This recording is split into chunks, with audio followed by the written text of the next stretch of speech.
Good day, fellow subscribers. Welcome to the channel. So this is the Brandon Show, and please do subscribe if you are not a subscriber. So as I'll be drinking water, you will be subscribing.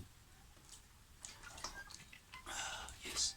Okay. So today we're going to be doing a sociology topic called methodology. So methodology, people they say it's a very difficult topic, but I will make it simple. I will make it easy for you to understand, since you are my subscriber. Okay. So methodology, it refers to various ways which are used by sociologists in order to get information. So what are these various ways which sociologists use? Sociologists, they come into the society where people live, and they can use experiments. This is a method that they can use to get information from you, or they can use participant observation.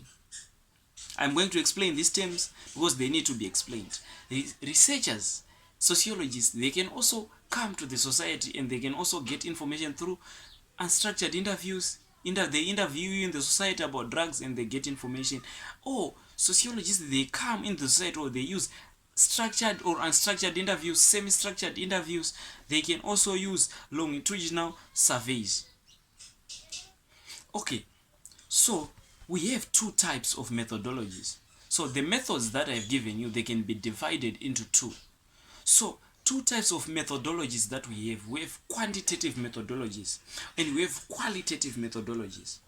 So quantitative methodology, it is the use of science. Sociologists will be using science to get information in the society. Or we have non-scientific quantitative. We have talked about quantitative. So now we also have qualitative methodology. Qualitative methodology, it is the use and it is the use of humanistic approach, not scientific methods. They reject the use of scientific methods to get information in the society. Okay, so now I'm going to start by giving you the quantitative methods that can be used to get information from people in the society. So those researchers who use scientific approach or who use quantitative methods, they come in the society and they can get information from you through the use of questionnaires, one, through the use of experiments. Since they are using scientific methods, they can experiment you and get information they want. Or they can come in the society and they can do cross-sectional surveys, they can do longitudinal surveys, they can do sampling, or they can do structured interviews. These are quantitative methods that can be used by sociologists, those who support the use of science to get information from you in the society. So number one, I'm going to start by questionnaires.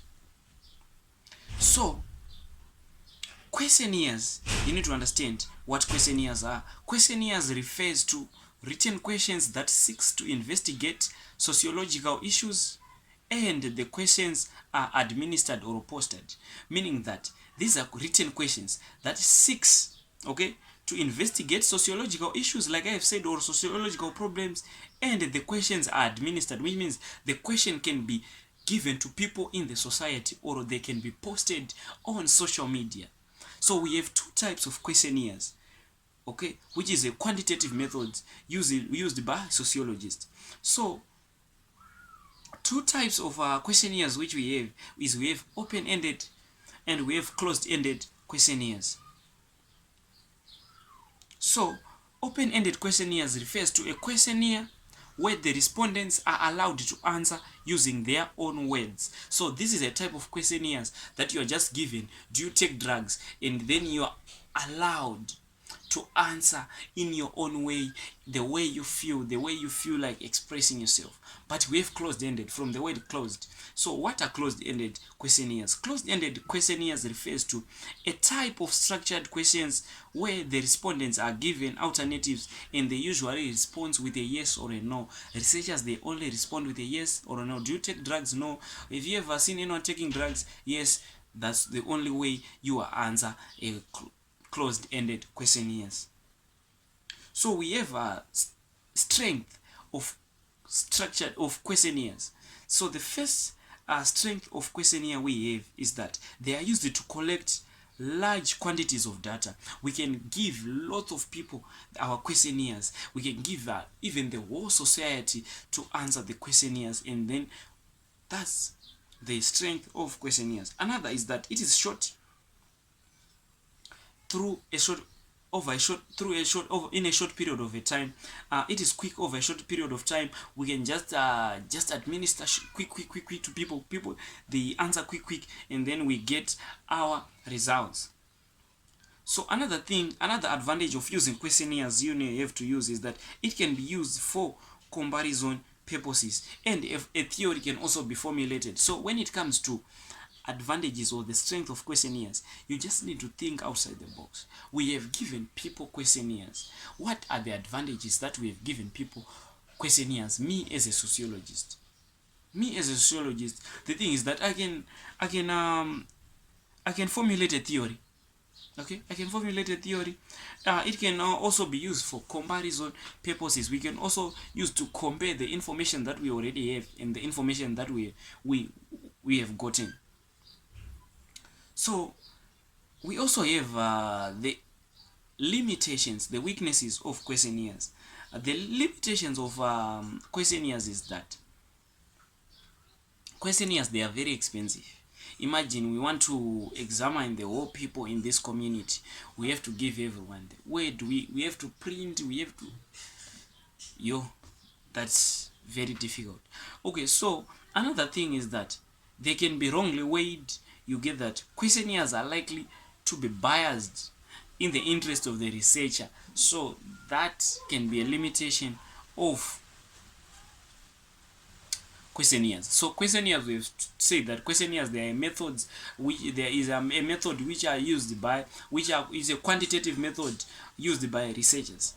Another quantitative method that is used by researchers is experiments. Like I have said before, people can be experimented in order to get information from them.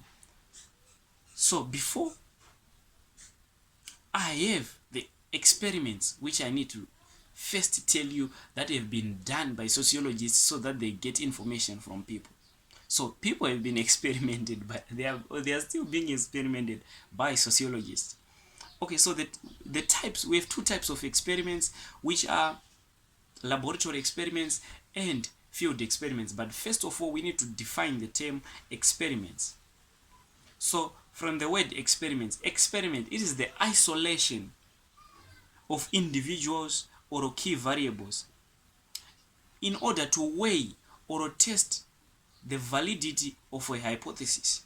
So we already have information that is presumed to be true. So we have to isolate people in a open area or a closed area so that we weigh that is the information that we already have valid or not. So that's why that's the definition of experiment, the isolation of key variables in order to weigh the validity of a hypothesis. Hypothesis is just information that is presumed to be true.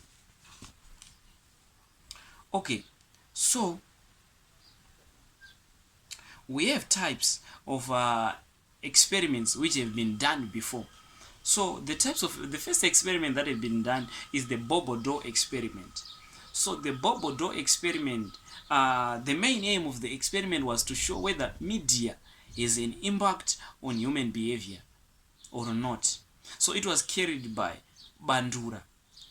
So Bandura wanted to look into the problems or the effects of media on children. So what happened on this experiment was that children were divided, or they were put into they were divided into three categories and put into three different rooms.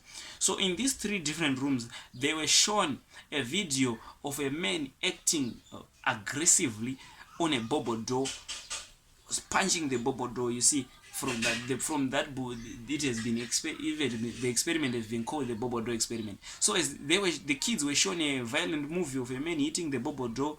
Now he wanted to see the effects of that. So as he wanted to see the effects of these kids seeing a violent movie, kids were divided into three segments room. So as they were put in those rooms, in the first room, the man got into the room and then he praised the men for hitting the bobodo. And then in the second room, the men criticized the men for hitting the bobodo. And then in the third room, no one entered. So after the kids were done watching this movie, it had been said that those kids who, where the men have entered and praised the men for hitting the door, those kids, they acted more aggressive than the rest of them. So that's the bobodo experiment. So we also have the Hoare and Frost. So conducted. So the Hoare and Frost experiment, it was another experiment which was done on individual. It was to test the effectiveness of leadership skills. It was aimed at showing the effectiveness of leadership. 3 groups of students were asked to carry out business tasks with 3 different types of leaders. That's a charismatic leader and 2 other types of leaders. But after they were done with their task, it has been recorded that the charismatic leader was found to be more effective than the rest. So that's the Howe and Frost. We talked about the bobodo experiment. So we also have another experiment which is known as the Jacobson and Rosenthal study or experiment on education. So it was done, this was done at an elementary school in California. So they selected a random sample of 20% of students population tested, and they are seen that their IQ was very low. So they wanted to test whether the expectations of the teacher can influence a child's achievement in school. So the teachers, they were told to give much attention to these kids who were taken. 20% of these kids who were taken, and they seen that their IQ was very low. So they put efforts, they started teaching those children, and then after a year, it has been recorded that these kids, they had greater gains in IQ. They gained a lot in IQ. So the experiment, the Jacobson and Rosenthal experiment or study of education, have been concluded that the expectations of the teacher can influence a student's achievement. We also have the Hawthorne experiment. So the Hawthorne experiment, it was conducted by Elton Mayo. So it was done at an electricity company in Chicago. You wanted to see whether work productivity would increase or decrease after the condition were improved or made worse. Let's say what you wanted to see, Elton Mayo, was, will the individuals, will the productivity of what we are doing at work increase or decrease if we change the conditions that individuals are used to when working every day? So what was done at this electricity company now is that room temperature was decreased, and the strength of lights was also decreased. However, after the experiment, it appeared that workers became aware that they were being experimented. Okay, so they increased the productivity because they become aware that they were being experimented. This was another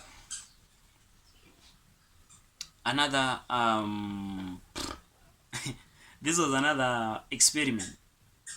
So let's look at the strength of experiments. So hypotheses can be tested, like I've said. Another advantage is that variables, the people we are studying, can be controlled. Another thing is that a theory can be formulated. Another thing is that enables sociologists to test precise predictions. But these experiments have also limitations. So experiments have an effect of the Hawthorne effect. So the Hawthorne effect is whereby individuals become aware that they are being experimented. Okay, so it is difficult as well to control key variables. Okay, so another quantitative method that we have is structured interviews. So it is very similar to questionnaires as they are organized around a series of questions. But then now people they are being asked now they are being asked those questions, they different from questionnaires, but in short we are just saying they are similar, but the only difference is that we are now talking, we are now interacting with individuals, structured interviews. So although interviews are longer and widened than questionnaires, they are more personal than questionnaires and are able to collect information that is detailed. Okay, so we have a strength of structured questionnaires, that is comparison purposes. We also have a theory can be formulated, all sort of things. However, these things they have limitations. There is lack of anonymity during interviews. You, the the people, your identity sometimes cannot be covered up. So lack of anonymity is a problem that can be faced by during structured interview. And there is also what is known as the researcher effect. The researcher can just ask questions which he or she wants to hear, not looking at the other side. So that's the researcher effect, or the respondent can just answer in a way that he feels like the researcher wants him to say or her to say.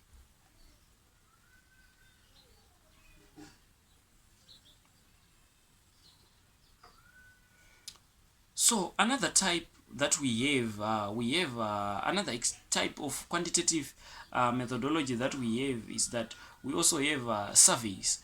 We have social surveys. Social surveys can be defined as research projects that collect standardized data about large numbers of people over an extended period. So people are doing a survey and stuff.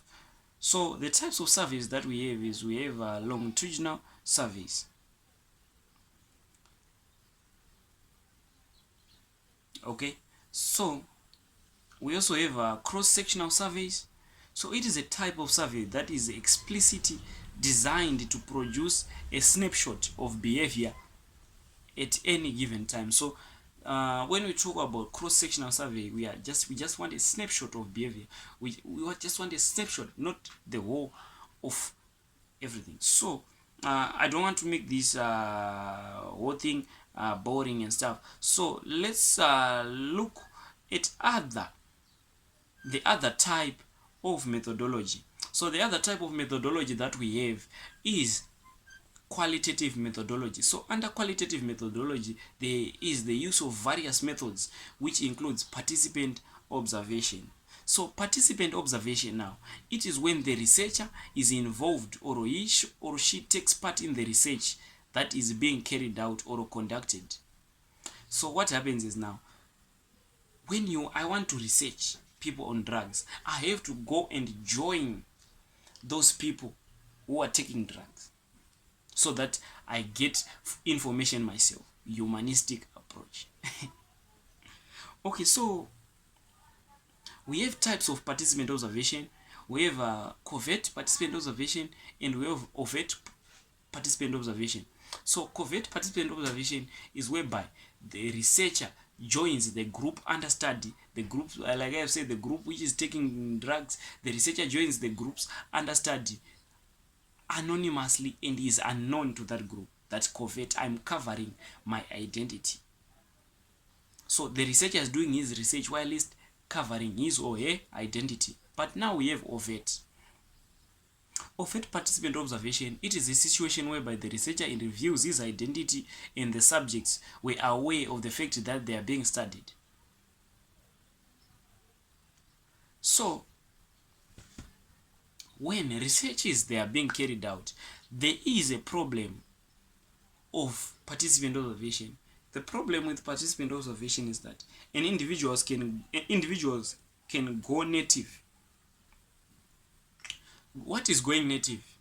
Going native is whereby the researcher, you are doing your research, you have gone to South Africa, you want to research those those, let's just say, drug gangs. You have gone to South Africa, you want to study the drug gangs. Now going native is that you end up doing what those guys are doing, and you get addicted to that. You get married to the group understudy. That's going native.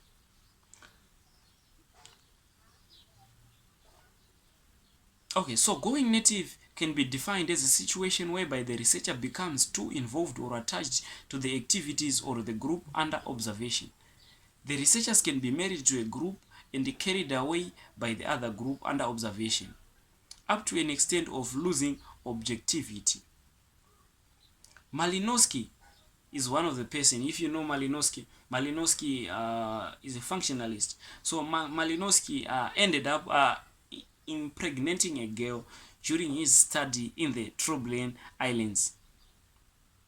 We also have a guy who is known as Price in 1997. So Price found himself going native when he was studying some of the West Indians in Bristol.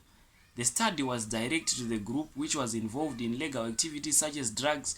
He could drink with, talk to, spend time with. Thus, he became too attached to the group and objectivity was replaced by subjectivity. That's Price. He ended up doing drugs with the group which he was studying in Bristol.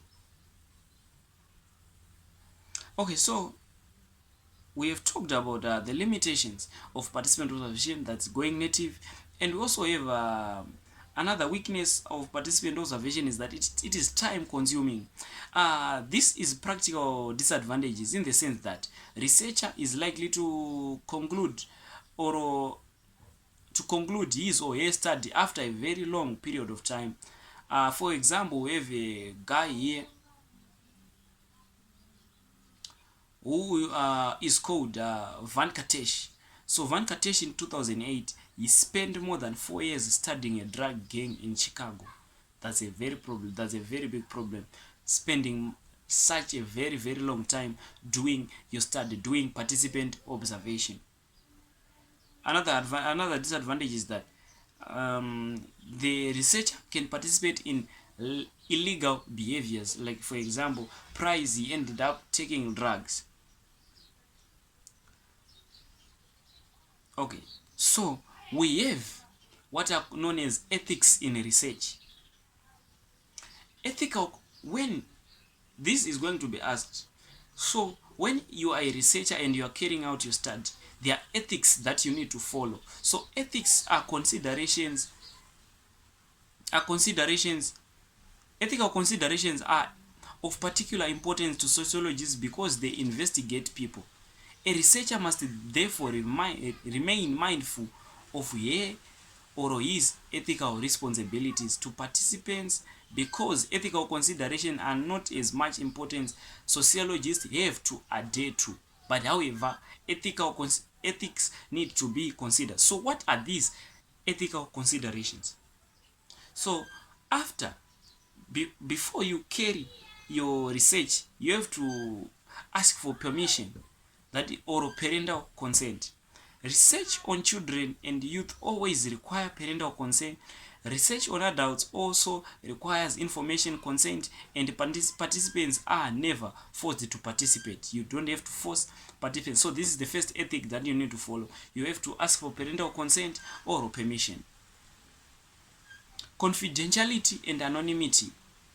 These are two additional practices that ensure the safety of participants when sensitive information is proved, e.g. sexual income, etc. So there are some anonymity need to be considered as well. Is an ethic that you need to follow when carrying out your research. You don't have to expose other things like sexuality and income of an individual. There is also what is known as briefing. A researcher should also inform subjects about their expected roles in the study.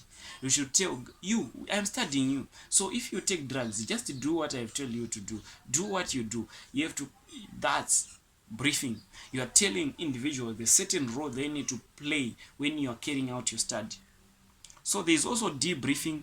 Debriefing, after the study is finished, the researcher should prove subjects with complete details about the study in is called debriefing. So after you're done with the study, you need to tell individuals about the outcomes of the study, what you have done, how you have carried out the research, how things have went, just telling people. Okay, so we also have research steps taken in scientific research. So there are various steps that are taken when individuals are carrying out a research. So the first thing before carrying out a research, the first step before carrying out a research is you need to identify the problem. Okay, problem identification is one of the major steps, or the first step that an individual have to take when carrying out a research. So the first step in the process is to identify a problem or developing a research question, identify your topic of interest, and develop a research question in the form of any form you want. So that's the first thing you need to do. Identify your problem in society. Let's say, hi, I want to identify about drugs. That's what you are going for. So another thing is that you need to conduct, before you, the first thing, I have identified my problem, is the first step before I carry out the research. And then the second step I need to take now, the second step in research which I need to take is conduct a review of literature. So what is to conduct a review of literature?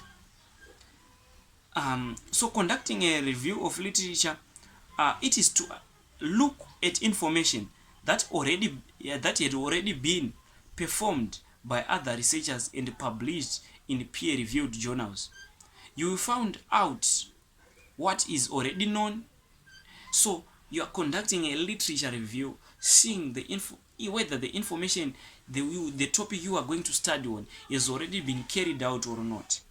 And if it had been carried out, you need to know the things which are already known by the people, and the things which are not known by the people. That's the importance of the literature review. So you also have the third thing is to formulate a hypothesis. So formulating a hypothesis is to generate information that people have to presume to be true. So let me refine your research question in a way that will add new information to the existing research literature. So now you are adding information to the information that is already known to people. Let's say you know that bulbs are the ones which people use to hit the crystal. But now you're saying no, they no longer use bulbs, they now use cell phones. So I have formulated the hypothesis that people are now using phones, and then this attracts the attention of the people. So the other thing you need to do is you need to collect data now. Collect data using the research instruments selected in your research design. An experiment can be carried out probably to isolate key variables. It's either now you are collecting data using any method you want, whether you're using experiments, participant observation. That's, I don't know. So there is also what is known as data analysis. After you are done collecting data, you need to analyze that data. Analyze data highlights the effects of variables in relation to hypotheses and draw trends and patterns. So you need to analyze the data that you have obtained. Okay, you are now weighing the validity of the information that you have obtained. So the last thing now, after you've analyzed your data, you've seen that everything is okay, now you need to publish a theory. After data analysis, a hypothesis can be confirmed and turned into a theory, or it can be falsified. Okay, so this is all, guys, on methodology. See you on the next video. Please, guys, stay tuned. The next video, I'm just going to make those YouTube shorts where I'll be talking about factors which can determine choice of research methods. Also be talking about factors determine the choice of research topic, the importance of sociological research. Then we are done with methodology. So that's all, guys. We are done with the topic. You can just go and do your touch-ups, but we are done. Thanks. Cheers.